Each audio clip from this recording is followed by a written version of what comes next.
1260 ఎకరాలు ఇచ్చేసాం. ఇంకెక్కడ ఇవ్వాల్సినటువంటి వాళ్ళు మా గ్రామస్తులు ఎవరు లేరు. మేము మొత్తం కలిపి కూడాను మాది చాలా సారవంతమైనటువంటి భూమి. 3 పంటలు పండుద్ది. Agriculture, horticulture and floriculture. మాకు విజయవాడ అనునిత్యం దగ్గరికి ఉండే 5 కిలోమీటర్ల దూరంలో ఉండటం వల్ల మాకు విజయవాడ పెద్ద సౌకర్యవంతమైనటువంటి పరిస్థితి. 10 కిలోమీటర్లలో మంగళగిరి ఉండేది. అసలు మాకు రాజధాని అనేటువంటిది అవసరం ఇక్కడ మాకు కనపడలా. రాష్ట్రానికి రాజధాని కనపడింది కనుక మేము త్యాగం చేయాల్సి వచ్చింది.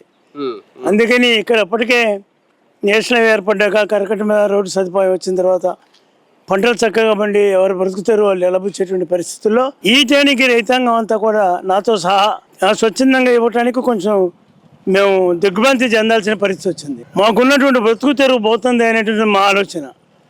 తర్వాత నిదానంగా విషయాలు అర్థం చేసుకున్న తర్వాత ఈ రాజధాని కనుక ఈ రకమైన మహత్తరమైనటువంటి రాజధానిగా నిర్మాణం జరిగితే మన భవిష్యత్తు ఇప్పుడు వ్యవసాయంతోనే పరిమితమై ఉన్నది. కానీ మన బిడ్డలు ఇవాళ ఎడ్యుకేషన్ లేకపోతే లేదు, ఉద్యోగాలు లేకపోతే పరిస్థితులు లేవు. రాను అచ్చంగా వ్యవసాయమే మనకి పరిధి కాదు. అది వాళ్ళకి అసెట్గానే ఉండిపోతుంది తప్ప మన ఇబ్బందులు మనకు ఉంటాయి. మన పిల్లలు వచ్చిన తర్వాత వాళ్ళు ఇక్కడ చూసే పరిస్థితి ఉండకపోవచ్చు. భూములు ఏమైపోతాయో అనేది ఒక పక్కన ఆలోచన చేసాం. ఒక పక్కన చిన్న సన్నకారు రైతు వాడికి ఉన్నటువంటి 1-2 ఎకరాల భూమితో పాటుగా ఇంకొక ఎకరాన్ని 6 ఎకరాన్ని కౌలుకి తీసుకొని అతని జీవన శ్రవంతిని గడుపుతూ పిల్లలు చదివించుకుంటూ వాళ్ళ ఇంట్లో కార్యక్రమాలు ముగించుకుంటూ ఏమి ఇబ్బంది లేకుండా కొనసాగిస్తున్నాడు. మరి భూమి ఇచ్చేస్తే ఏదో కౌలు ఇస్తాడు. కౌలు అయిపోయిన తర్వాత మా పరిస్థితి ఏంటి? ఇది డెవలప్ అయ్యి మాకు ఇచ్చినటువంటి ప్లాటు ఎన్ని సంవత్సరాలకి మేము అందులోకి ప్లాట్ ఏర్పాటు చేసుకోవాలి? అయినా దానికి ఎంత పెట్టుబడి పెట్టాలి? మేము పెట్టిన పెట్టుబడికి మాకు వచ్చేటువంటి అద్దెలు ఎంత అని ఇవన్నీ కూడా చాలా సుదీర్ఘంగా మా గ్రామం వరకు చాలా సుదీర్ఘంగా ఒక 4 రోజుల పాటు పై చెరుకు మదన పడ్డాం. కాకపోతే నేను ఆ రోజున గ్రామానికి ఒక మాజీ సర్పంచ్గా ఈ ఏరియాకి అగ్రికల్చర్ మార్కెటింగ్ కమిటీ చైర్మన్గా అప్పుడు ఉన్నాను.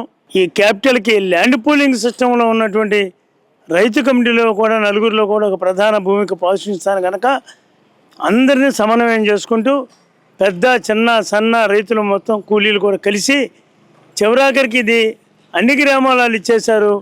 మనకి గత్యంతరం లేదు. మెట్ట ప్రాంతం వాడికి చాలా ఉపయోగకరంగా ఉంది. దూర ప్రాంతం వాడికి కూడా రేట్లు తక్కువ ఉపయోగకరంగా ఉంది. మనం మిగిలిపోతాము.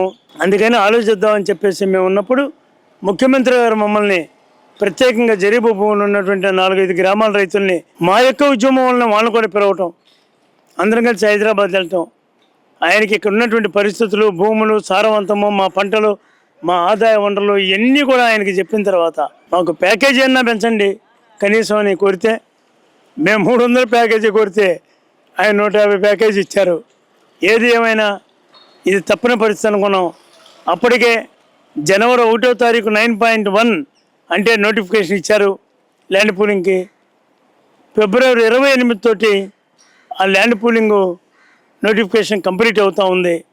అది మించిన తర్వాత ల్యాండ్ ఎక్విజిషన్ పోవచ్చు, మరికొంతకాలం ల్యాండ్ పూలింగ్ నోటిఫికేషన్ ఎక్స్టెన్షన్ చేయొచ్చు. ఈ గోలంతా ఎందుకు అనుకున్నాం? ఫిబ్రవరి 26 ముఖ్యమంత్రి గారి దగ్గరికి వెళ్ళాం, 27 వచ్చాం. అబ్బాయి ఇక అనవసరం, మనం కూడా ఒంటరి అయిపోతున్నాం. మిగిలిన మన పక్క గ్రామాల్లో ఉన్న జరీబు రైతులు కూడా వెళ్ళిపోయారు.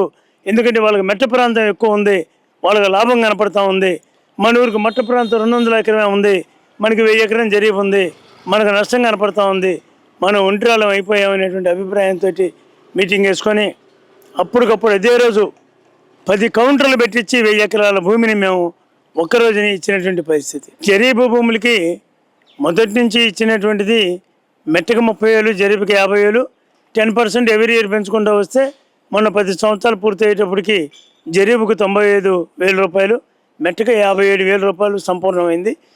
మధ్యలో జరిగినటువంటి న్యూసెన్స్ జగన్మోహన్ రెడ్డి దానివల్ల వెనకబడ్డది కనుక డెవలప్మెంట్, మరి ఆ డెవలప్మెంట్ పూర్తిగా రైతుకి ఇబ్బందికరం అవుద్ది కనుక మరలా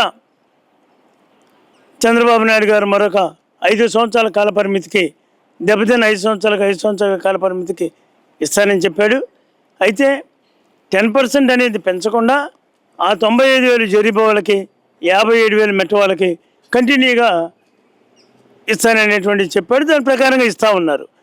ఇప్పుడు సెకండ్ ఫేజ్ తీసుకునేటప్పటికి సెకండ్ ఫేజ్లో అడిగారు మమ్మల్ని కూడా, వాళ్ళని మీకు ఇలా చేశారు కదా, వాళ్ళకి ఎలా చేస్తే బాగుంటుంది అనేది మీ యొక్క అభిప్రాయం కూడా అంటే, సార్ ఎప్పటికప్పుడే కాలపరిమితి వెతికింది, కుటుంబ ఖర్చులు వెతికినాయి, కాలేజీ ఫీజులు వెతికినాయి, అన్ని రకాలుగా అన్నీ వెతికిపోయినాయి.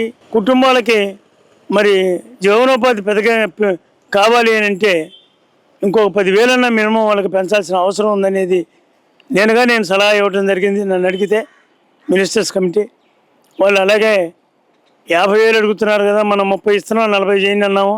40కి అంగీకరించారు, మా రైతులు అంగీకరించారు. అక్కడి నుంచి ప్రభుత్వం ఇచ్చింది. అలాగే జరీబు రైతులకు ఒక 10,000 పెంచి 60,000 చేశారు. అది పెద్ద ఇబ్బంది పడము, మేము కూడా ఇష్టపడము, వాళ్ళు మా రైతులే.